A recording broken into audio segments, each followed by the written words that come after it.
Oke sahabat, kue putu tanpa cetakan bambu, begini hasilnya. Ini cocok buat jualan di rumah ya, untuk awal di tahun 2022 ini.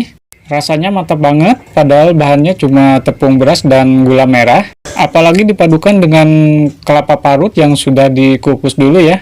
Oke, sekarang kita langsung aja gimana cara bikinnya. Kita ganti cetakan bambunya dengan daun pisang. Dan untuk ukurannya bisa sahabat manfaatkan yang ada di rumah. Atau seperti ini, ukurannya saya menggunakan botol pewarna. Kebetulan ini pas ya, tidak terlalu besar atau tidak terlalu kecil juga. Lalu kita putar aja seperti ini.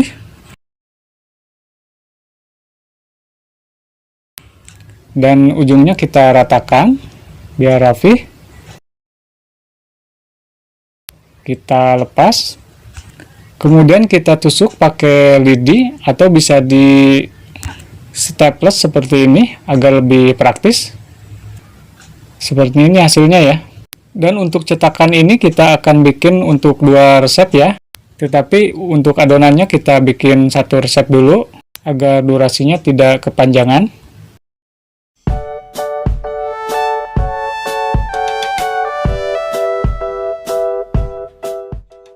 Ini terakhir.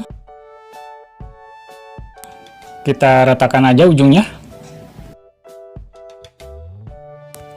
Oke, sekarang kita akan bikin adonannya. Pertama kita siapkan 10 lembar daun pandan. Lalu kita blender. Dan harusnya pakai daun suji ya, agar lebih harum. Cuma saya gak nemu tadi, jadi hanya pakai pandan aja. Dan kita gunting-gunting dulu ya, agar gampang ngeblendernya. Lalu kasih air sebanyak 125 ml.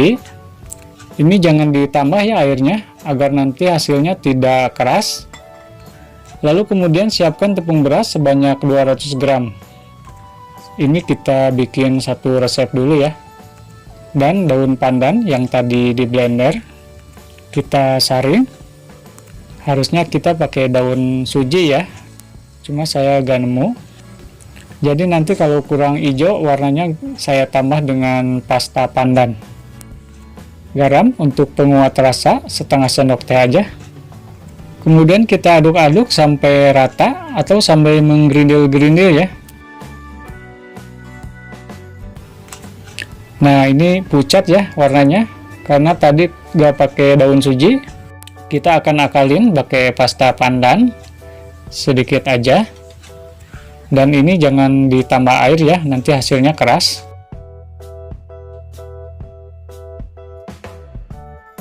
Kemudian kita saring agar menjadi halus. Oke, ini udah jadi ya sahabat. Sekarang kita tinggal cetak ya pakai daun tadi. Ini gampang, tinggal masuk-masukkan aja. Kita isi setengah dulu. Tekan-tekan dikit aja, jangan terlalu padat ya sahabat, karena nanti dikukusnya susah matangnya. Kemudian kasih gula merah secukupnya, tutup lagi.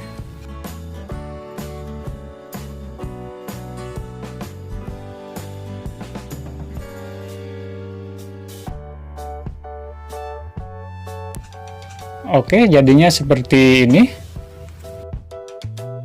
Kita ulangi seperti tadi sampai adonan habis ya.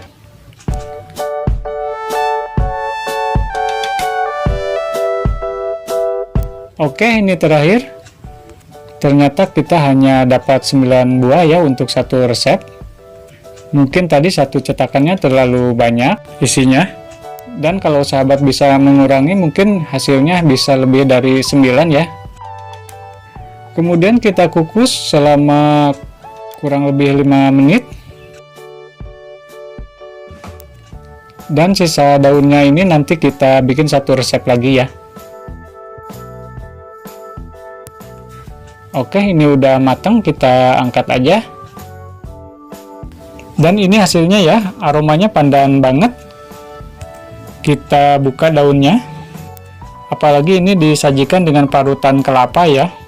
Ini udah dikukus dulu dan dikasih garam secukupnya. Oke sahabat, selamat mencoba di rumah. Yang suka video ini silahkan subscribe channel ini, like, dan silahkan share. Terima kasih, semoga sahabat sehat-sehat selalu.